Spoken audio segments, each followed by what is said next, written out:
tengo este texto que vamos a predicar hoy, que está ahí mismo en Romanos 7, versículo 24. Es: miserable de mí, ¿quién me librará de este cuerpo de muerte? Estoy leyendo desde el versículo 22 ahora, para contextualizarlo mejor. Dice: porque según el hombre interior me deleito en la ley de Dios. Es la conclusión a la que Pablo llega. Dos hombres adentro de su misma persona.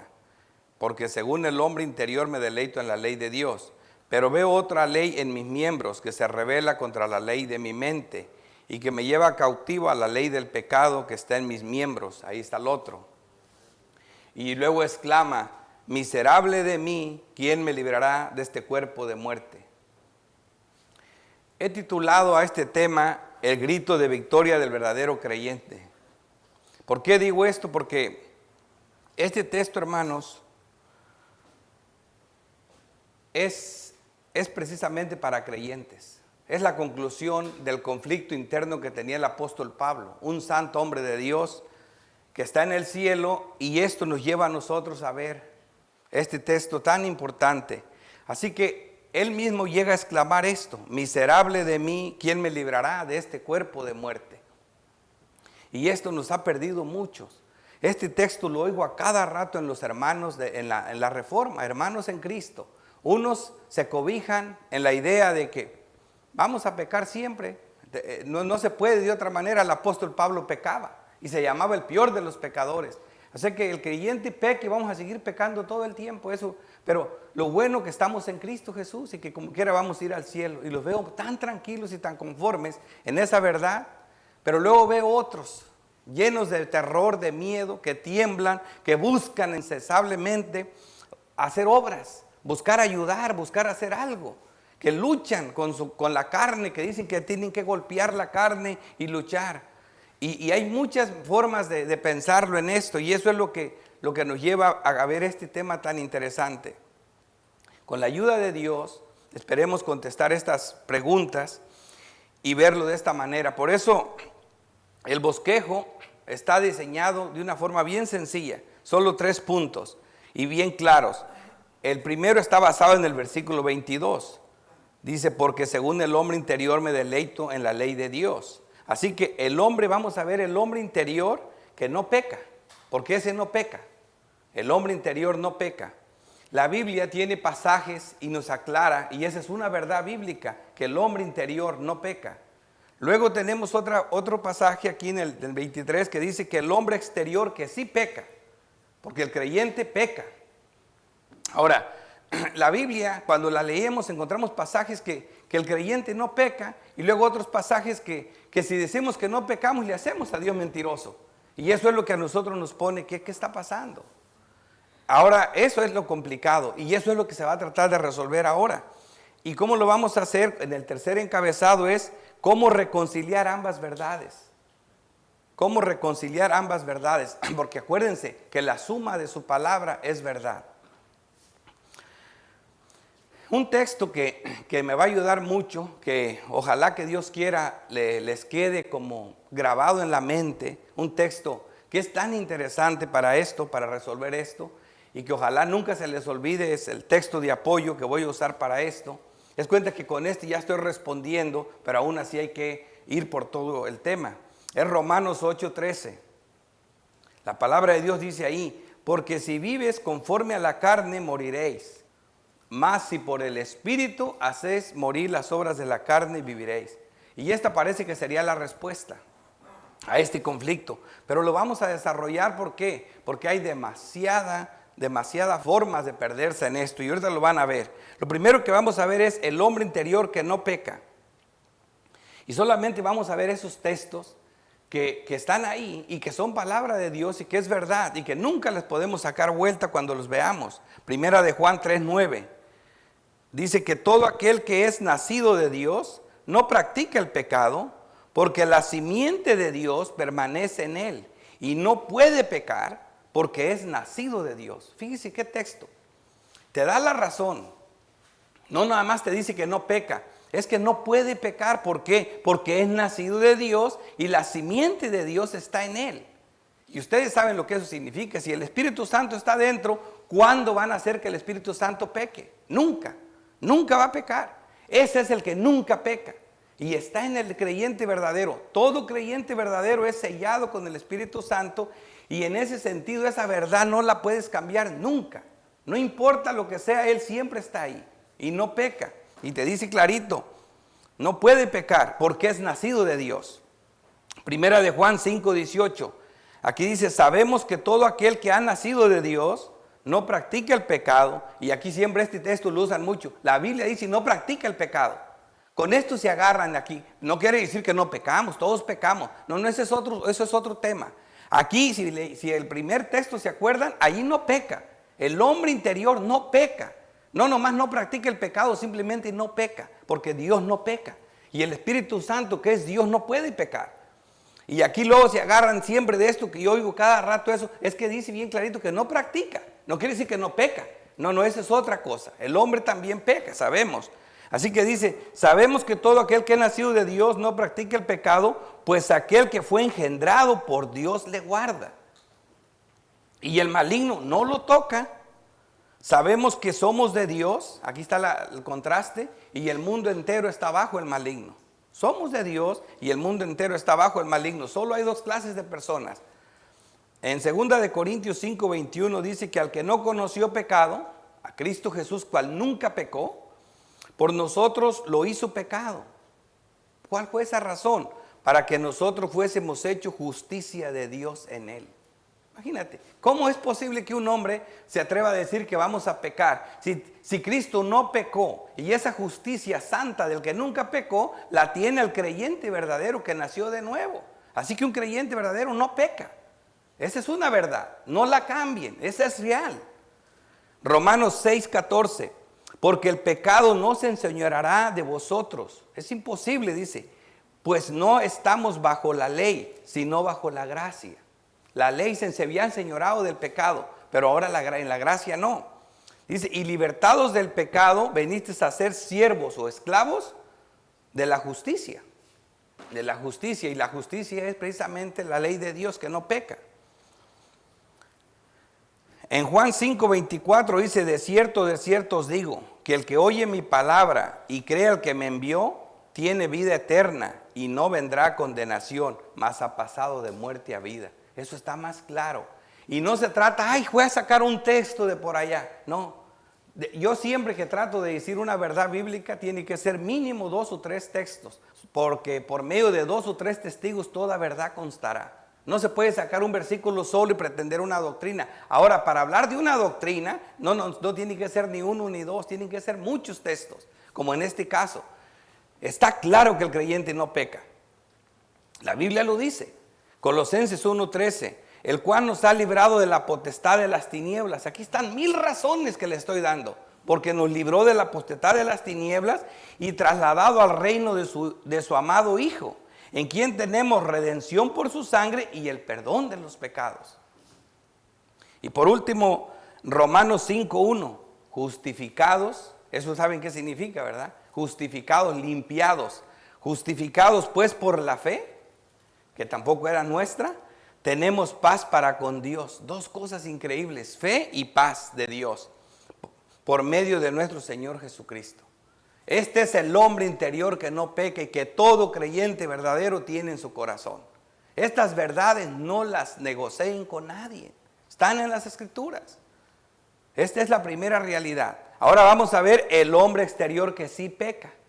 Y allí es donde nos acomodamos. Cuando yo veo una persona, un hermano que anda por un tiempecito portándose bien, él nomás se agarra de todos los otros de este lado, del lado derecho, no peca. Pero tantito se empieza a portar mal, luego se cambia para el otro. Todos pecamos.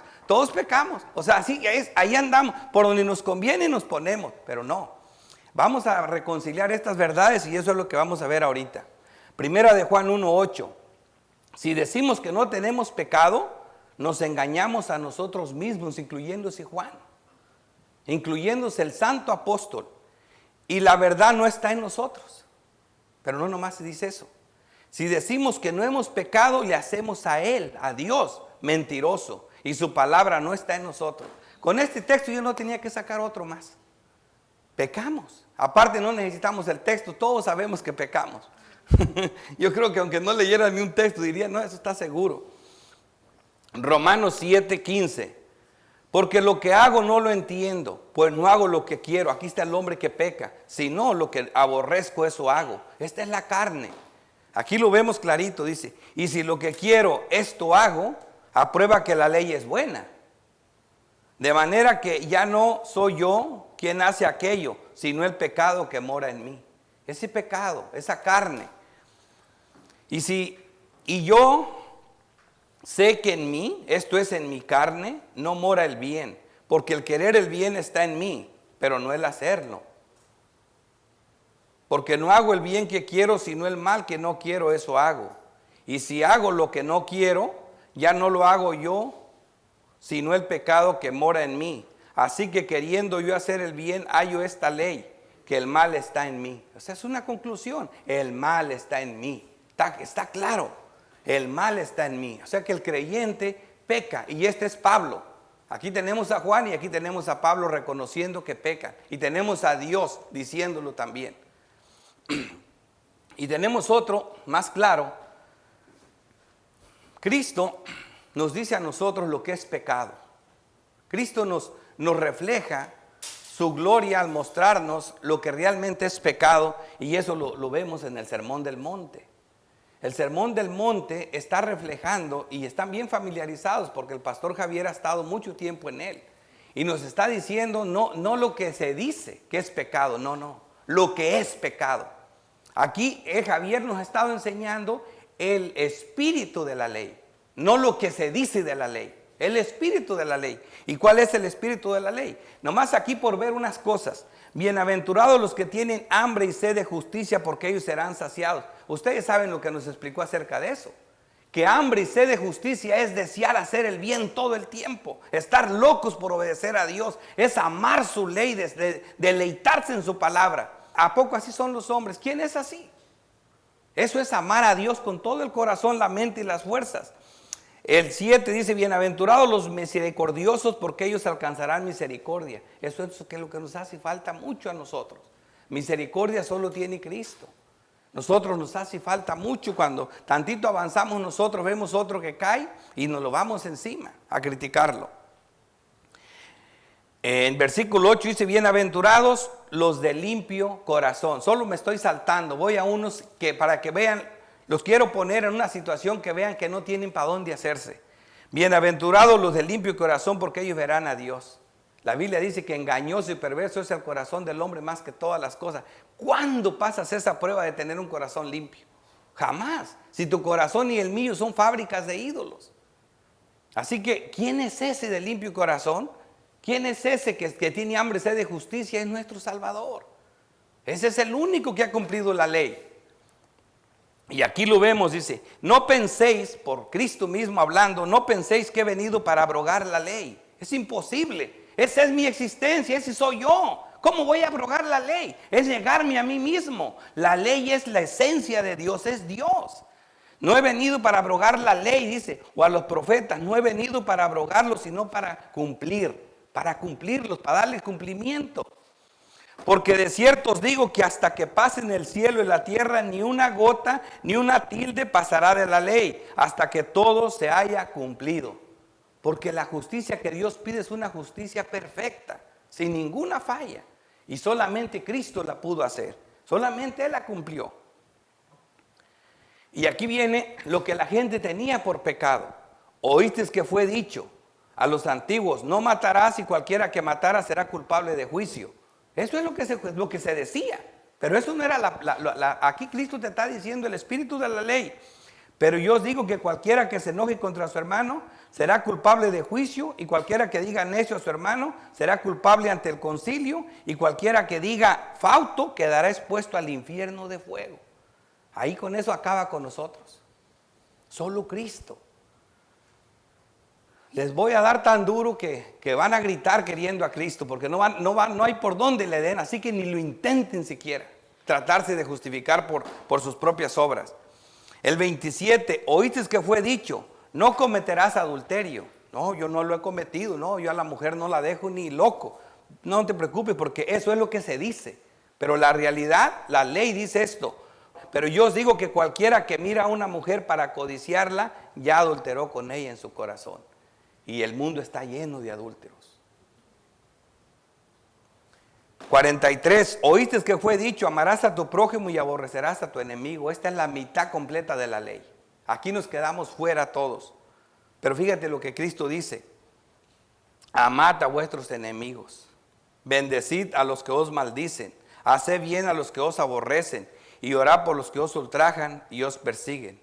Sed pues vosotros perfectos, porque vuestro Padre que está en los cielos es perfecto. No medio perfecto, perfecto. Solo Cristo puede hacer algo así. La ley se resume en dos cosas: amar a Dios con toda tu alma y corazón, mente y fuerzas, emociones, y amar a tu enemigo, al prójimo como a ti mismo. Es increíble, o sea, estamos descalificados completamente, cada día, cada minuto y cada hora. O sea que nosotros realmente estamos mal. Así que yo no creo que les tenga que decir que sí pecamos, ¿verdad? Y siendo creyentes. Pero por otro lado, fíjense lo que está ahí. La simiente de Cristo. Las arras de garantía de que vamos a ir al cielo. Ahora, ¿cómo vamos a reconciliar ambas verdades? Aquí entra lo fuerte del sermón. ¿Cómo vamos a reconciliar ambas verdades? Aquí, para ayudarme un poco, el Salmo 119, 160, 119 en su versículo 160 dice: la suma de tu palabra es verdad y eterno todo juicio de tu justicia. Esto es lo que más nos va a ayudar. Nunca se les olvide que es la suma de su palabra verdad. No permitan a gente que les meta un versículo loco que ni siquiera saben de dónde lo sacaron. No, hay que sumarla. ¿Qué es lo que estamos haciendo? No creo que alguien se pueda parar y decirme, no, yo sé que un creyente no peca, porque no se puede. Cuando la Biblia dice que el creyente no peca, es verdad. Y cuando la Biblia dice que el creyente peca, es verdad. Pero entonces explícame eso es lo que voy a hacer. Eso es lo que voy a hacer. Pero no hay que negar ninguna de las dos cosas. Y la Biblia no se contradice tampoco. Lo primero que dice la Biblia ahí, como vimos en nuestro texto principal, versículo de apoyo, es: mas si por el Espíritu haced morir las obras de la carne. Es por el Espíritu que se van a hacer morir las obras de la carne. O sea que aquí no se trata de conformidad. No, eso no. Aquí alguien tiene que morir. Nosotros si estamos en Cristo, hemos muerto al pecado y hemos vivido para la justicia. Así que, y después de esto, estamos en guerra. Somos hijos de Jehová de los ejércitos y hay una guerra interna entre nosotros, espiritual. Esa es la guerra que todo creyente debe de tener. Por eso le titulé que el verdadero creyente tiene que gritar como Pablo: miserable de mí, ¿quién me librará de este cuerpo de muerte? Pero si tú no estás en guerra, no creo que tengas al Espíritu Santo. El cristiano verdadero está en guerra. Porque por un lado tiene a la simiente de Cristo, tiene a la simiente de Dios, al Espíritu Santo, al cual no peca. Y por el otro lado tiene a este hombre, tan pecadores que somos, que se nos revuelve el estómago de pensar en nuestros pecados. Esa es la diferencia. Así que aquí vemos Romanos 8:1 dice: ahora pues, ninguna condenación hay para los que están en Cristo Jesús. Para ellos no hay ninguna, porque están en Cristo Jesús. Tienen la justicia perfecta de Cristo. Los que no andan conforme a la carne, sino conforme al Espíritu. ¿Qué dice allí? Ahí tenemos un problema. No nos está dando oportunidad de decir, bueno, en esa parte ya la entendí, pero voy a seguir en la carne porque tengo otro cuerpo. No, pero dice que estos no andan conforme a la carne, andan conforme al Espíritu. Y eso se nos está poniendo más difícil. Porque los que son de la carne piensan en las cosas de la carne. Y eso es lo que hacen. Pero los que son del Espíritu, en las cosas del Espíritu. Porque el ocuparse de la carne es muerte, pero el ocuparse del Espíritu es vida y paz. Vida y paz. Así que están cambiando muchas cosas aquí. Por cuanto los designios de la carne son enemistad contra Dios. ¿Ven la guerra? ¿Por qué se dice miserable de mí? Son enemistad contra Dios y porque no se sujetan a la ley de Dios y ni tampoco pueden. Y ni tampoco pueden. Por eso dice: mas si por el Espíritu haced morir los deseos de la carne o las obras de la carne. Y los que viven según la carne no pueden agradar a Dios. No se puede. No pueden agradar a Dios. Mas vosotros no vivís según la carne. Fíjate lo que dice la Biblia. Sino según el Espíritu. Ahora, si es que el Espíritu de Dios mora en vosotros. Y si alguno no tiene el Espíritu de Cristo, no es de él. No es de Él. Eso que fíjese cómo se están poniendo las cosas. No es de Él. Porque todos los que son guiados por el Espíritu de Dios, estos son hijos de Dios. Y siempre estamos en una guerra, pero como dice Pablo, lo vamos a ver más adelante, es una guerra ganada. Pero no quiere decir que no la estamos peleando. Es una carrera ganada, pero la estamos corriendo. Vemos aquí nosotros que la Biblia habla de que el verdadero creyente hace obras buenas, se porta bien, porque la simiente de Dios está en él. Y aquí es donde vienen las cosas. Todo el mundo quiere hacer las obras del Espíritu y no las de la carne. Las obras del Espíritu son como dice Gálatas 5:22. Mas los frutos del Espíritu es amor, gozo, paz, paciencia, benignidad, bondad y fe. Y la otra mansedumbre y templanza. Pero los 4 que más me interesa que son lo que es el amor, el gozo, la paz y la fe. Y aquí tenemos a todo el mundo intentando falsificar esto. Es como la gente le dice, es que tú tienes que amar, tú tienes que tener gozo en tu corazón, tienes que tener paz y fe, y eso es lo que te va a hacer, pero esos son frutos del Espíritu Santo. No, el amor que está hablando aquí no es el amor que nosotros conocemos por amor.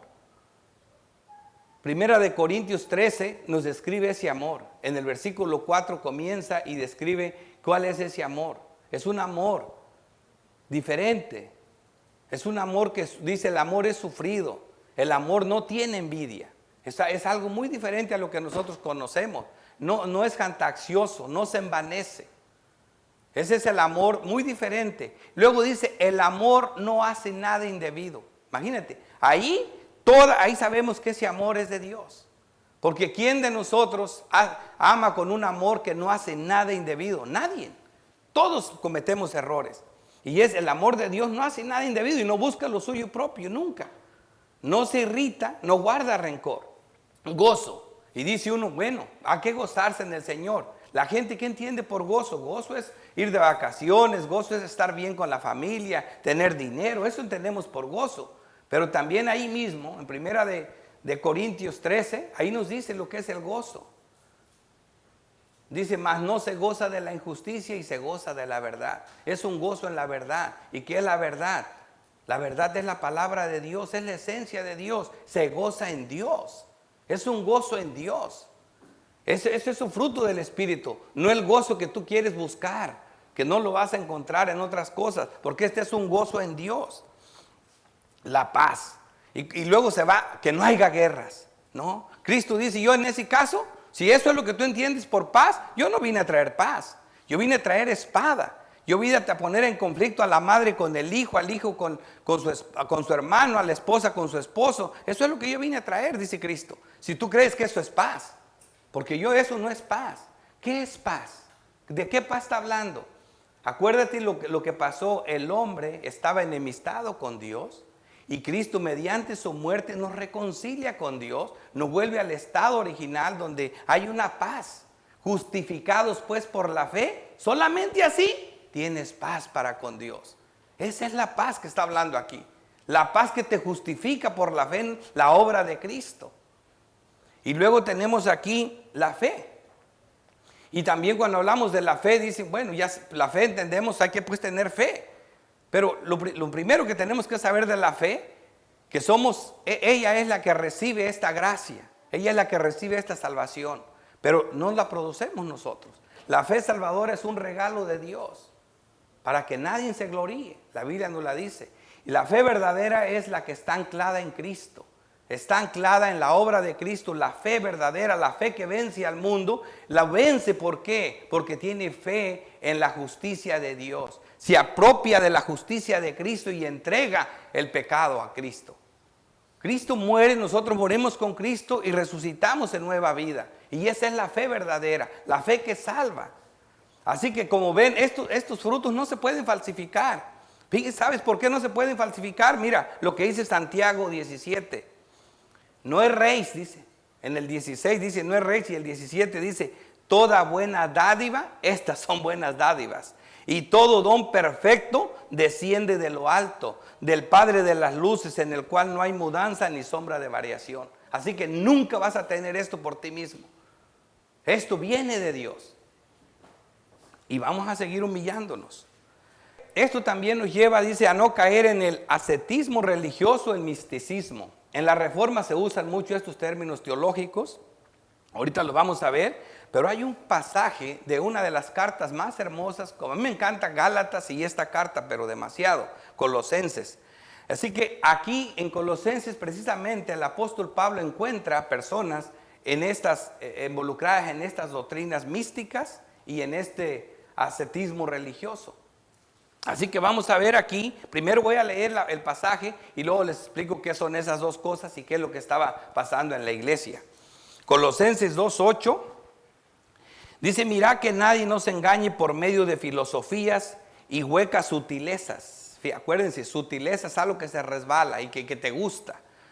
Dice, según las tradiciones de los hombres. Aquí está usando las tradiciones de los hombres, conforme a los rudimientos del mundo y no según Cristo. Aquí es como se tratan de meter estas doctrinas que no son verdaderas.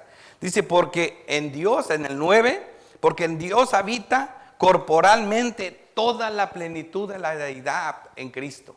O sea, porque en Él, en Cristo Jesús, habita corporalmente toda la plenitud de la deidad. Y vosotros estás completos en Él. Te dice la razón, no necesitas a nadie más que a Cristo, porque en Él habita corporalmente toda la plenitud de la deidad, porque Cristo es Dios. Y tú, si estás en Cristo, no necesitas a nadie más. Que es la cabeza de todo principado y potestad. Y en el 16 dice, por tanto nadie os juzgue en comida o en bebida, o en cuanto a días de fiestas, lunas nuevas o días de reposo. Óiganlo bien. Nadie nos prive de vuestro premio, afectuando humildad y culto a los ángeles. O sea, estas personas hacen como que son humildes, ¿verdad? Estas personas son adoradoras de ángeles, adoran lo que ni siquiera deben de adorar.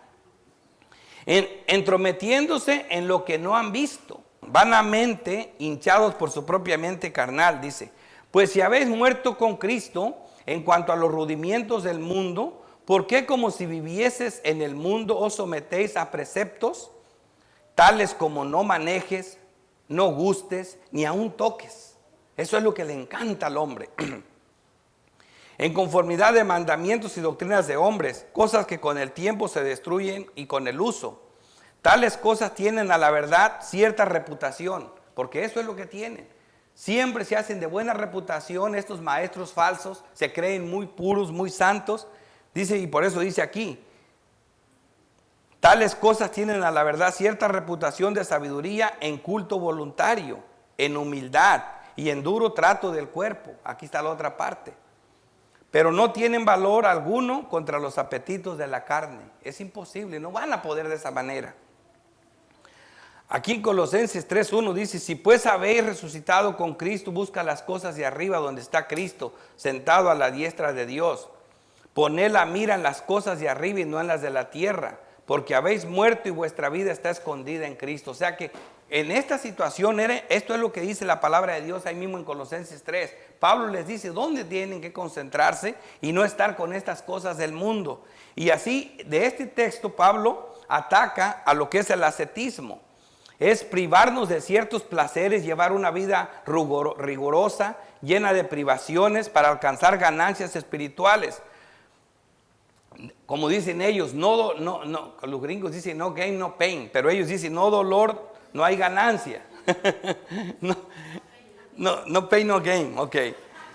Y luego dice, practican ciertas prohibiciones o reglas promovidas por los hombres. Les encanta poner esas reglas. Y eso es una persona, ese es el ascetismo, eso es una asceta. Es una persona que siempre se pone cosas. Por ejemplo, cuando este texto dice, miserable de mí, ¿quién me librará de este cuerpo de muerte? Ahí se oye como que estás desesperado, ¿verdad? Eso me recuerda mucho a lo del Chavo, cuando ese que le gustó a toda América Latina, a todo el mundo, el Chapulín Colorado, que decía yo, el Chapulín Colorado. Cada vez que había un conflicto, ellos gritaban, ¿y ahora quién podrá ayudarme? Y él siempre aparecía, yo, el Chapulín Colorado. Pero eso se hizo tan grande, es ídolo en las personas, que después se llevó a que ahora aparece el hombre araña, Superman, la mujer maravilla, el hombre de piedra y todos los ídolos que están allí. ¿Qué es lo que tienen estos en común todos? Llegan a hacer justicia, llegan a ayudar a las personas y todos son buenos. Pero esos no son los peores ídolos. El peor de todos es el que dice el chapulín, el yo. Nosotros queriendo siempre nosotros hacer algo, es cuando nosotros, el ídolo más grande que tenemos es el yo. Y eso es lo que es una secta, una persona que intenta por sus propios medios ganarse el favor de Dios, haciendo cosas rigurosas, diciendo tengo que hacer esto, porque la Biblia dice que tengo que hacer morir las obras de la carne. Sí, eso dice, pero te dice cómo se hacen morir. Y aquí es donde viene todo eso. Es algo grande. Esto se lleva en las iglesias. Si ahorita vemos las iglesias, las más sectarias como los testigos de Jehová, los mormones, están llenos de reglas. Los mormones no te toman café, no toman coca porque tiene según droga, ¿verdad? Y los católicos no comen ciertos alimentos. Y en Semana Santa te prohíben casarse a los que quieren entrar al ministerio. Y eso lo dice la Biblia. ¿Qué clase de doctrina es esa? En 1 de Timoteo 4:1 dice, pero el Espíritu dice claramente que en los postreros tiempos algunos apostatarán de la fe, escuchando espíritus engañadores y a doctrinas de demonios. Así le llama. Doctrinas de demonios. Por la hipocresía de mentirosos que teniendo cuarterizada la conciencia, ¿qué es lo que hacía? Que esta doctrina fuera de demonio. Que Pablo le diga así.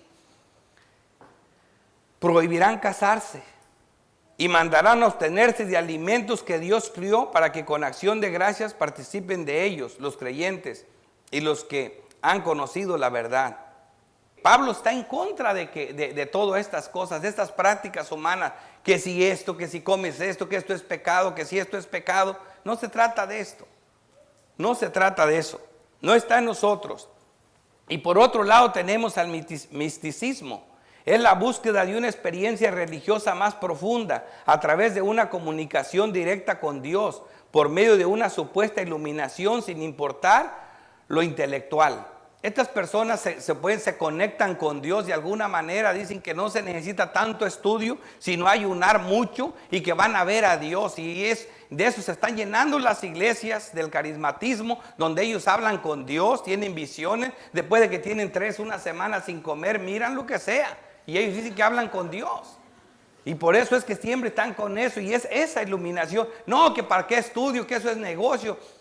No tiene que saber uno nada. Y cualquiera abre un garaje y se pone a predicar ahí. No hay que estudiar ni hay que saber nada. Pero la Biblia no dice eso. Pablo le dice a Timoteo, le dice, considera lo que te digo.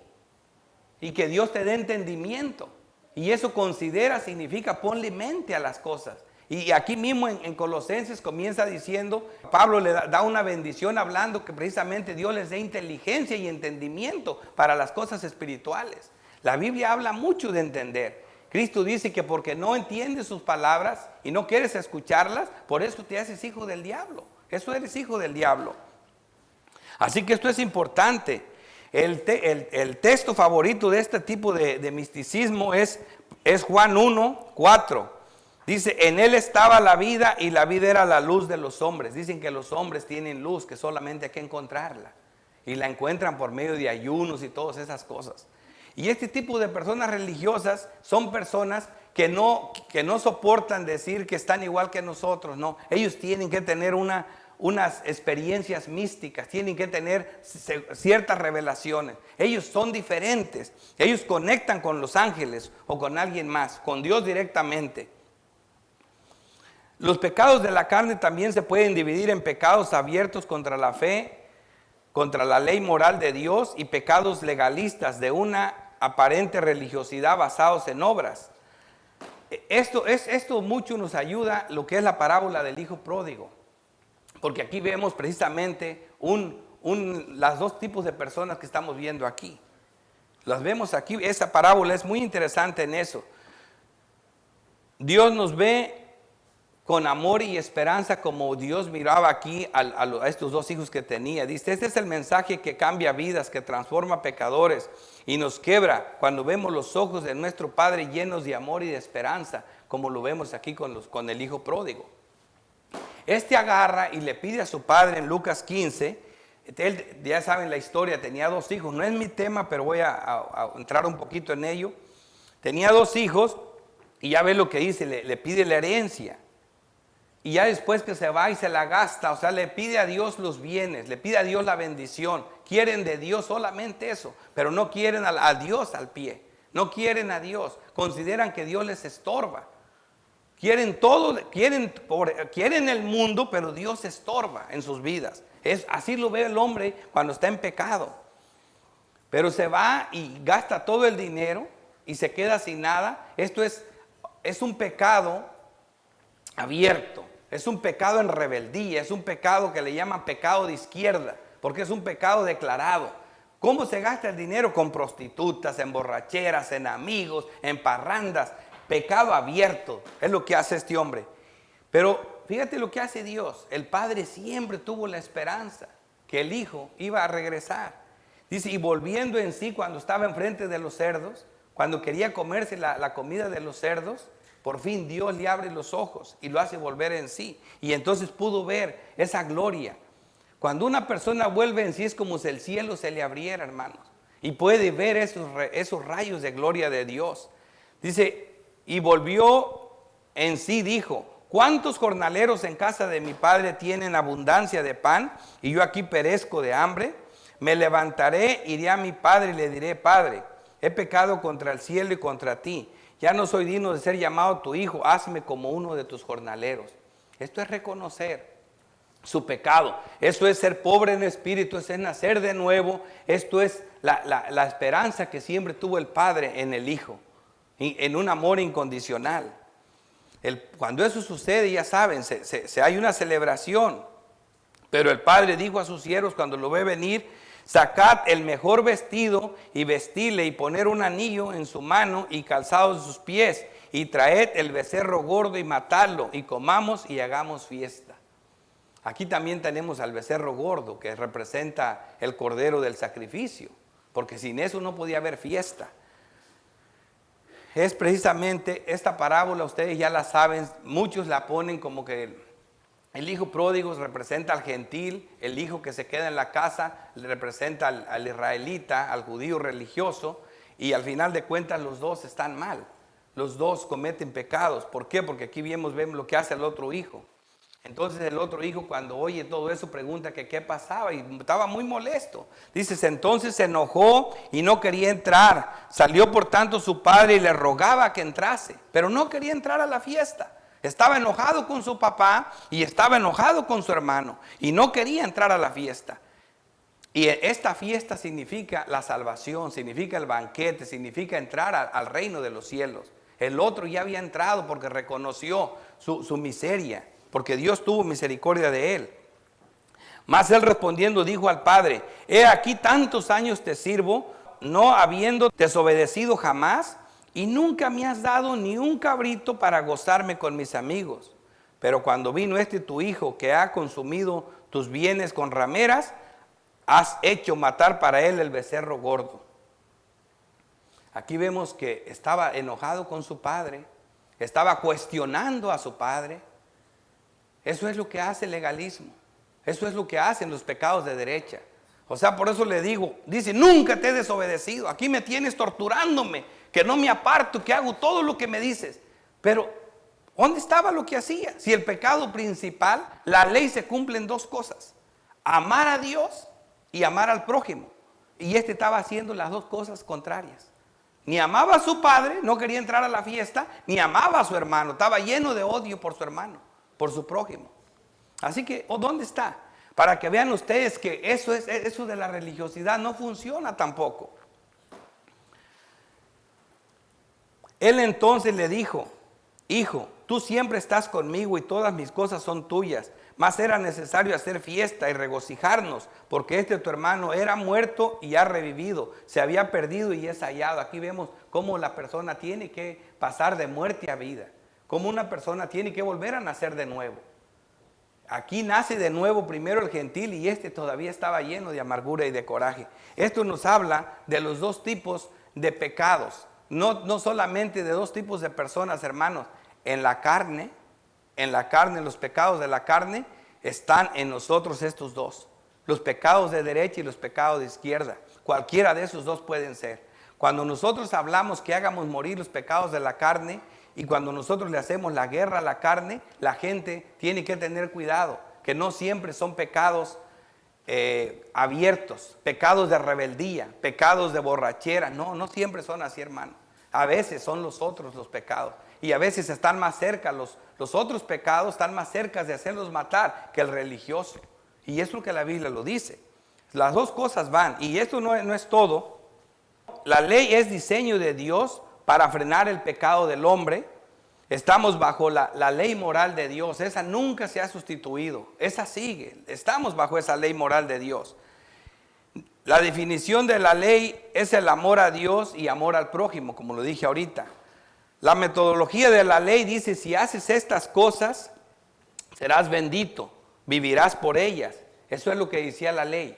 Y te bendecía todo, te bendecía al entrar, al salir, eras bendito en todo cuando tú cumplías la ley. Si te apartabas de la ley, eras maldito. Pero la metodología de la gracia dice, vas a vivir como un regalo por lo que otro ha hecho. Esto por la fe y el arrepentimiento. Y también tengan presente esto, porque cuando uno le dice a una persona que es necesario nacer de nuevo y que tiene que venir a Cristo en arrepentimiento y fe, él piensa que al menos sí se puede arrepentir él. Él piensa que el arrepentimiento es una obra. O piensa que lo puede conseguir. Primero, el arrepentimiento no es una obra. El arrepentimiento y la fe es lo mismo. Y las dos cosas son dones perfectos y proceden de Dios. La fe, clarito lo vimos en Efesios 2, que dice que esta no es del hombre, que es un regalo de Dios. Y el arrepentimiento lo dice en los textos, como por ejemplo en Hechos 11, 18, dice que de modo que también Dios ha dado a los gentiles arrepentimiento para vida. O sea, hay más textos que hablan clarito de esto, también en 2 de Corintios, que Dios, que la tristeza que es según Dios, produce arrepentimiento para salvación. O sea, que la que viene de parte de Dios, esa produce un arrepentimiento para salvación. También el arrepentimiento es un regalo de Dios. Cuando nosotros queremos obedecer y le decimos a las personas que se arrepientan, a la gente lo que le gusta que le digan muchas personas es que mejora. Y siempre le está diciendo mejora, arrepiéntete, no mientas, no robes, no mates, no esto, no lo otro. Pero parece que eso es cuando el pecado más se aprovecha. La gracia es descubrir a Cristo que te mira con amor y esperanza. Un amor y un perdón incondicional cambia a una persona. Él es el Padre de los que no tienen padre, como lo dice el Salmo 27:10. Aunque mi padre y mi madre me dejara, con todo Jehová me recogerá. Él es el Padre de los que no tienen padre. Así que yo lo que quiero decirles es imposible por cualquier otros medios. Tratando de explicar esto del ascetismo y todo esto, el pastor Sugel se puso a explicar que había en la Odisea de Homero, había una historia muy bonita que dice que un marinero quería cruzar el mar. Y entonces cuando él iba a cruzar el mar, le fue a ver una hechicera para decirle si el viaje iba a ser prosperado. Y ella le dijo, no, hay un peligro muy grande, porque por esa trayectoria aparecen unas sirenas y cantan una canción tan hermosa que ningún hombre se resiste y son seducidos a escucharla y van y lo siguen. Entonces todos los marineros se van siguiéndola hasta que callan con una roca, el barco se quebra y entonces ellas llegan y los matan a todos, se los comen y nadie sobrevive. Entonces a Eliseo se le ocurrió la idea de ponerle cera a los marineros en los oídos y él les dice, bueno, ustedes pónganse cera, les puso cera, pero yo quiero escuchar ese canto, yo no me quiero perder eso. Pero entonces dice, pero amárrenme aquí a este palo, amárrenme y no me obedezcan lo que les diga. Cuando yo les grite y que me dejen, que sigan a la sirena, no la sigan. Ustedes no me obedezcan a mí, porque yo quiero escuchar ese canto. Y eso es precisamente, como estaba diciendo a veces el pastor Sugel, esto es lo que hace el legalismo. Nos hace querernos forzar las cosas, nos hace querer escuchar el canto de la sirena, aunque sea amarrados, porque sabemos que no podemos. Después viene otro que hace lo mismo, pero él no le puso cera a los marineros, pasa por la misma trayectoria, pero él se le ocurre agarrar el arpa y ponerse a cantar una canción tan hermosa que la canción se fue subiendo de tono, los marineros se emocionaron tanto y él mismo, tan linda era esa canción, que cuando pasaron por donde están las sirenas no escucharon el canto de la sirena, porque esta canción superó al canto de la sirena. ¿Y eso qué significaba? Eso significa que hasta que no veamos a Cristo más hermoso, vamos a dejar de escuchar el canto de las sirenas, que es el canto del mundo. Es una buena ilustración, pero ninguna ilustración es lo suficientemente buena como para mostrarnos esto. Yo les hablaba del reino de Salomón. Qué glorioso fue ese reino en la tierra. Todo lo que tenía. Y eso Dios lo pone allí para que miremos nosotros. Salomón nos hace ese cuento y nos mire la historia. Y si nos metemos a ese reino de Salomón, a pensar en todo lo glorioso que es ese reino, si ustedes se meten a eso y se imaginan, si eres un hombre soltero, te dicen, bueno, escógete 700 mujeres de todo el mundo. Si el dinero, lo que quieras, está el dinero más grande del mundo, vinos, placeres, oro, poder, nadie peleaba con él, sabiduría, todo el conocimiento. Y eso podemos decir nosotros, eso sí es grande. Pero la Biblia nos dice, Cristo dice, acá hay algo más grande que Salomón. En Cristo, hermanos, aunque no lo veamos, solamente por fe lo podemos ver, es algo más grande que Salomón. Y hasta que no veamos eso, que Cristo es glorioso, vamos a dejar de escuchar todo lo demás y concentrarnos en Él, que Él nos da todas las cosas. Tenemos más textos para probar estas cosas. Efesios 3 dice 17, para que habita Cristo por la fe en vuestros corazones, a fin de que arraigados y cimentados en amor, y de conocer el amor de Cristo que excede a todo conocimiento, para que seas llenos de toda la plenitud de Dios. ¿Te imaginas? Las promesas que tenemos en Cristo, y aquel que es poderoso para hacer todas las cosas mucho más abundantemente de lo que pedimos o entendemos, según el poder que actúa en nosotros. Esto es todo, la solución la tenemos en Cristo Jesús. Gálatas 5:1 dice, está pues firmes en la libertad con que Cristo nos hizo libres, y no estéis otra vez sujetos al yugo de la esclavitud. He aquí, yo Pablo os digo, que si os circuncidáis, de nada os aprovechará Cristo. O sea que en cuando empieces con eso, estás desligándote de Cristo. En cuando comienzan con eso, dice, otra vez testifico a todo hombre que circuncida, que está obligado a guardar toda la ley. O sea que si quieres comenzar por ahí, estás obligado a guardarla toda. De Cristo os desligaste, lo que por la ley os justificáis. Si te tratas de justificar por la ley, te desligas de Cristo. De la gracia habéis caído. Pues nosotros por el Espíritu aguardamos por fe la esperanza de la justicia. Por el Espíritu. Mas si por el Espíritu hacéis morir las obras de la carne, viviréis. Por el Espíritu dice aquí. Porque en Cristo Jesús ni la circuncisión vale algo ni la incircuncisión, sino la fe que obra por el amor. Esa es la única razón por la que nosotros somos salvos, por ese amor de Dios, por esa misericordia que tuvo con nosotros, porque nos mostró su amor de una manera tan grande que nos mandó a Cristo para que muriera por nosotros. Por eso dice aquí, vosotros corrías bien. ¿Quién os estorbó para no obedecer a la verdad? Esta persuasión no procede de aquel que os llamó. Un poco de levadura leuda toda la masa. Aquí la levadura es un símbolo de obras. Un poquito de obras acabas echando a perder todo. Romanos 14:23 dice, pero el que duda sobre lo que come es condenado, porque no lo hace con fe. Y todo lo que no proviene de fe es pecado. ¿Se fijan? Para todas esas gentes que tratan de poner reglas, todo lo que no proviene de fe. ¿Se fijan? ¿Y qué es la fe? Es un don de Dios. Eso es lo que produce el Espíritu en nosotros. Esa fe verdadera. Esa fe que está, esa es la fe de Dios, no la de nosotros. Todo lo que no procede de una fe verdadera, eso es pecado. Primera de Corintios 10:31. Si pues coméis o bebéis, hacedlo o haces otra cosa, hacedlo todo para la gloria de Dios. Gálatas 6:8.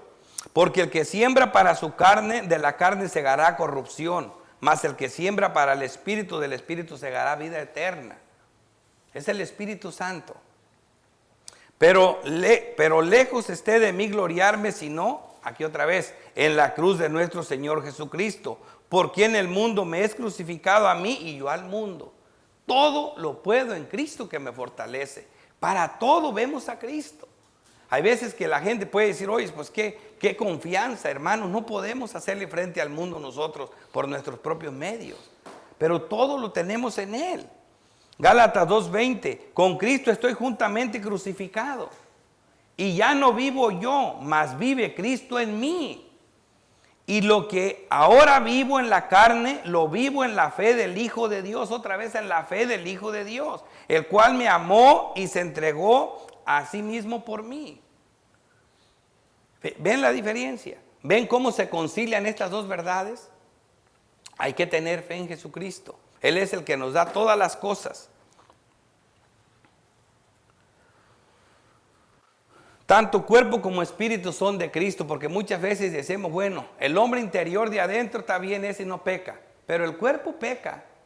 Al fin y al cabo, pues yo sé que miserable de mí, ¿quién me librará de este cuerpo de muerte? Un día me voy a morir, se va a ir el cuerpo a la tumba y yo voy a resucitar en Cristo, pero no es así. La palabra de Dios nos dice clarito en 1 Corintios 6:20, dice, porque habéis sido comprados por precio, glorificad pues a Dios en vuestro cuerpo y en vuestro espíritu. No nomás en vuestro espíritu, en vuestro cuerpo y en vuestro espíritu, los cuales, los dos, son de Él, son de Dios. ¿O no sabéis que vuestro cuerpo es templo del Espíritu Santo? O sea, no podemos permitir que el cuerpo se deshonre. Hacer morir la carne duele, de igual manera que el pecado contrista el espíritu. Es cierto, y eso es por eso que se confunde. No, es que hay que torturar la carne porque dice hacer morir y eso duele. De tal manera que el Espíritu Santo, la Biblia dice que cuando pecamos, el espíritu se contrista. ¿Y qué significa eso? Cuando pecamos significa, es lo que siempre decimos, cometes un pecado y andas inquieto, desesperado, no te alegras con nada, te deprimes. ¿Por qué? Porque se está deprimiendo tu espíritu, está contristado, el alma está reseca, estás triste y eso duele, el alma sangra por dentro, por el pecado. Duele, pero también no es como golpearnos, como dice uno, y que va para poder merecer hay que sufrir y que para cumplir con los deseos de la carne, que tenemos que haber dolor. Sí duele, pero cuando en la situación en que nosotros estamos hablando de la esperanza. Duele de la misma manera que le dolió a Cristo. Miren cómo lo pone. Les quiero explicar esto, hermanos, porque no quiero que caigamos en esas cosas religiosas de que la gente se tortura ayunando, sufriendo, martirizándose cuando comete pecado. No, a veces el pecado duele en esta forma. Mira, Hebreos 12:2 dice que Jesucristo cuando sufrió todo lo que sufrió, fíjate lo que lo hacía que se calmara. Dice, puestos los ojos en Jesús, el autor y consumador de la fe, el cual por el gozo puesto delante de él sufrió la cruz, menospreciando el oprobio, y se sentó a la diestra del trono de Dios.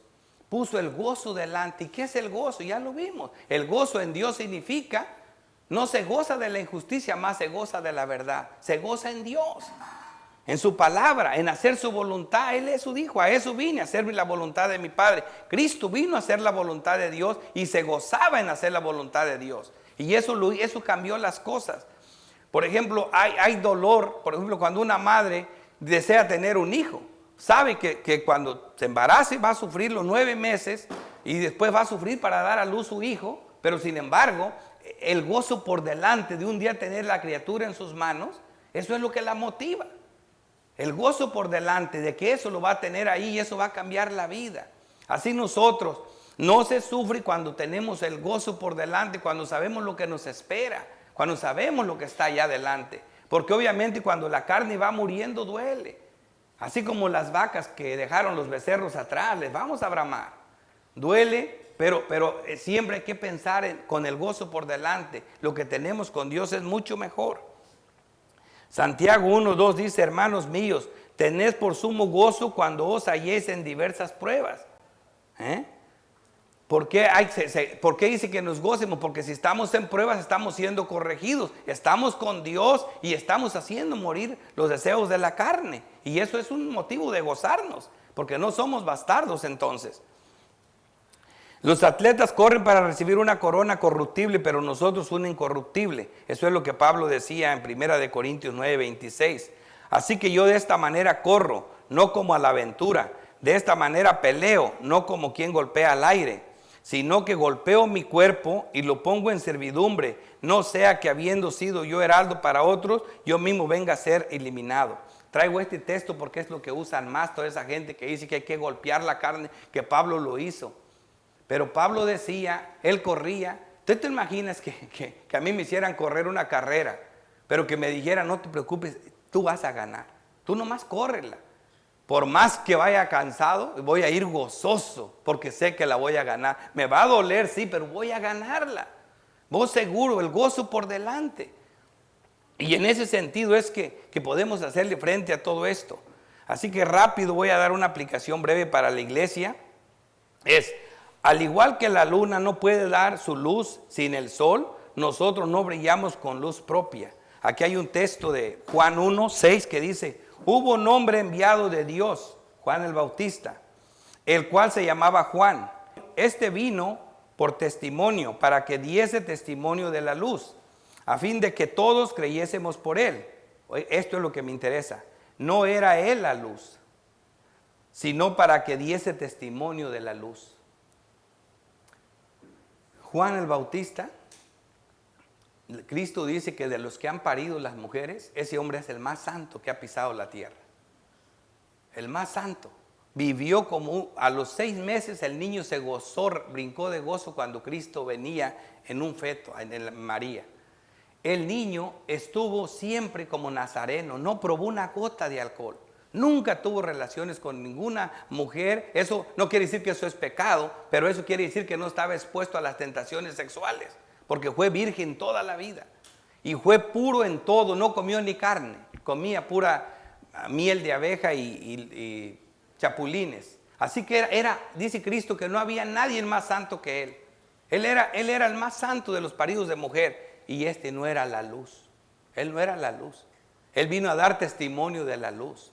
Juan solamente podía brillar con la luz de Cristo. Ni el más santo de la tierra tiene luz para brillar por sí mismo. Así que el ídolo más grande que tenemos, el yo, hermanos, tenemos que matarlo.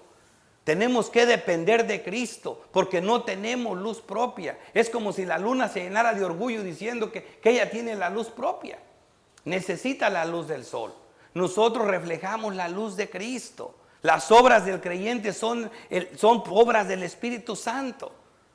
No tenemos eso, si no, nunca vamos a ver esta luz brillando en nosotros. Nosotros somos malos. Esa es la diferencia de todo esto que le estoy diciendo.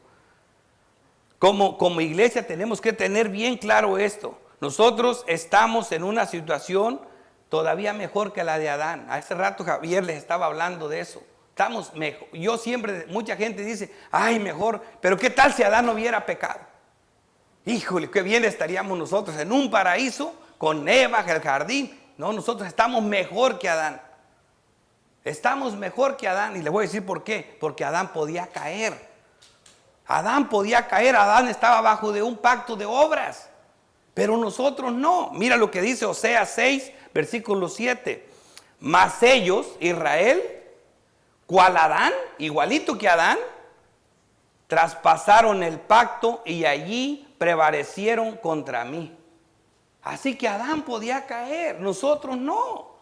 Nosotros a veces envidiamos a Adán, hermanos. Nosotros no podemos caer. Este pacto es de gracia, es unilateral, no depende de lo que hagamos nosotros. La obra completa la hace Dios.